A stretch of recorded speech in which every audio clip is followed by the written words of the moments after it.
Hello everyone, welcome to NFPA Learning. My name is Alam and today I'm going to talk about classification of Standpipe system. So this is the second video of this series on Standpipe. The first was on the types of Standpipe system. I will recommend you guys to see that video also and then combine these two together to know about the difference between classification and types of this Standpipe system. So please subscribe my channel so that we can get the latest update on various FE topics. Let's start now with the classification. As for NFPA 14 section 5.3, we have three classification: 2.5 inch, 1.5 and 2.5 and 1.5 inch. So the last one, it is nothing but the combination of the first two, 2.5 inch and 1.5 inch. We'll see this one in detail one by one. So the first one with 531 NFPA 14 2016 edition, it says that a class 1 standpipe system consists of 2.5 inch connection or 65 mm hose connection. Here you can see this is a 2.5 inch outlet, right? So firefighters will arrive at the skin of the fire along with the hose, and then they will connect there and then open the valve and start fighting the fire, right? You can see here the firefighters have arrived and connected their device, the fire hose reel, to start extinguishing the fire. The next one, as for 5321, which says that this is a class 2 standpipe system. So it is always installed along with a hose rack system.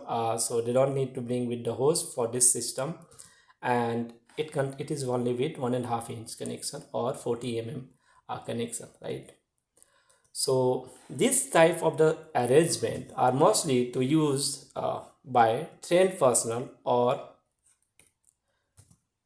by the fire department during initial response.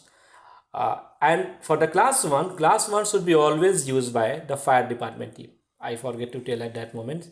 So the class 1 should be only used by fire department team because of the difficulties. 2.5 inch means the pressure we need minimum 100 psi, and that must flow around 250 GPM and even higher. There is a thrust force, every action there is equal reaction. So that to need to hold that one, they need to have it more than 1 or 2% or the 10% to extinguish the fire and handle class 1 standpipe system. So the class 1.5, as I said, it should be used by a trained person. Now, who is the trained person? Let's say there is a healthcare facilities and there are fire watch or the fire and security team. Those were having adequate training to handle that one. So they can use class 2 standpipe system as first aid by the time the fire department team arrived at the scene. So it can be used by a 10% or a fire department during initial response.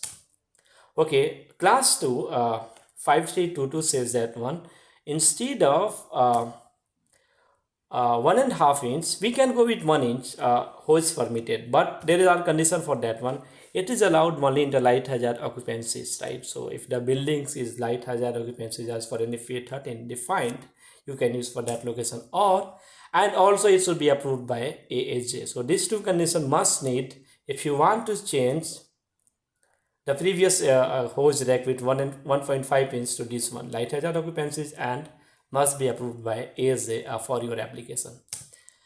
The last one, class 3 system, as for 533, it is the combination, as I said, combination of class 1 and 2, 1.5 and 2.5 inch, right?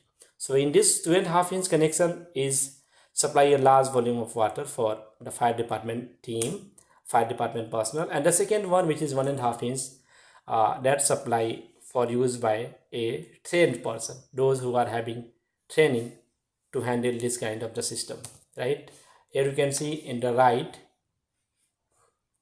this is a hose rack, this is a 1.5 inch or 1.5 inch for a trained person, and this one the fire department will come with 2.5 inch, and then they will connect their hose and start fighting the fire. Right, that's all about today's series. It's just about the basic classification of standpipe system.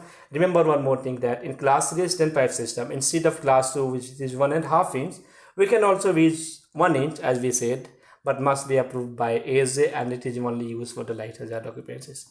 Okay, that's all for today. It's very short, and I'll see you next week. If you have any doubt, if you want to contact me, you can contact me through the various channels which is given here. You can send me an email or you can connect me on Facebook or LinkedIn. The links are there at the last of this video. That's Thanks for joining. I'll see you next week.